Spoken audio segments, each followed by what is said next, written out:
లోపాలు వెతికే వారి దగ్గర వివరణ ఇవ్వడం అనేదే అనవసరం. అర్హత లేని వారి దగ్గర ఎప్పుడూ కూడా మాటకి మాట వాదన ఇవ్వడం అనేది అనవసరం. బంధం విలువ తెలియని వారి దగ్గర నువ్వు ఎంత రోదన పెట్టుకున్నా కూడా అనవసరం. కడుపులో లేని శ్రద్ధ, కడుపులో లేని ప్రేమ కాళ్ళ మీద పడినా కూడా రాదు అని చెప్పి నువ్వు గ్రహించి తీరాలి. అర్థమైంది కదా తల్లి? కనుకనే ఎవరి దగ్గర మాట్లాడితే నీ మాటకు విలువ ఉంటుందో వారి దగ్గర మాత్రమే మాట్లాడు. ఎవరు నీ మాటకు విలువనిస్తారో వారితో మాత్రమే స్నేహంగా ఉండు. ఎవరైతే నిన్ను లోపాలు వెతకకుండా ఉంటారో వారితో మాత్రమే సంబంధాన్ని, బంధాలను పెంచుకో.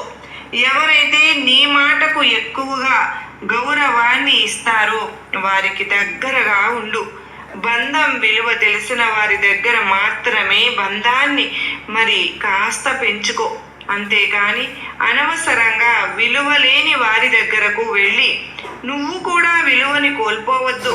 అర్థమైంది కదా బిడ్డా? ఈరోజు నేను నీకు ఇస్తున్న తుది తీర్పు ఏంటి అంటే కనుక ఇవన్నీ విని నువ్వు అలా వదిలివేయకుండా జీవితంలో అలవాటుగా మార్చుకోవాలి.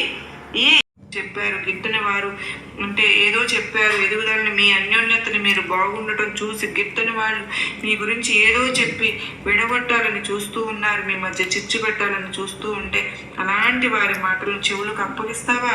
నీ వాళ్ళను అవమానిస్తావా? అయిన వాళ్ళను అవమానిస్తావా? వాళ్ళు చెప్పిందే నిజం అనుకుని వాళ్ళని ఏదో ఒకటి అడుగుతూ ఉంటావు. దానివల్ల మీ మధ్య విభేదాలు తలెత్తుతాయి కదా, గొడవలు తలెత్తుతాయి కదా. దానివల్ల బంధం దూరమయ్యే అవకాశం ఉంది. కలహాలు రాకుండా ఉండాలి అన్నా, గొడవలు రాకుండా ఉండాలి అన్నా, నీ బంధం నీకు దూరం అవ్వకుండా ఉండాలి అన్నా నువ్వు కాస్తంత తగ్గాలి బిడ్డ. చెప్పుడు మాటలు వినడం ఆపేసే.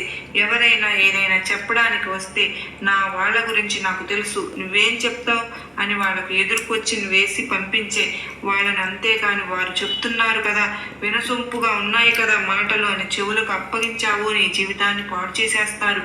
నీ బంధాలను చిన్నాభిన్నం చేస్తారు.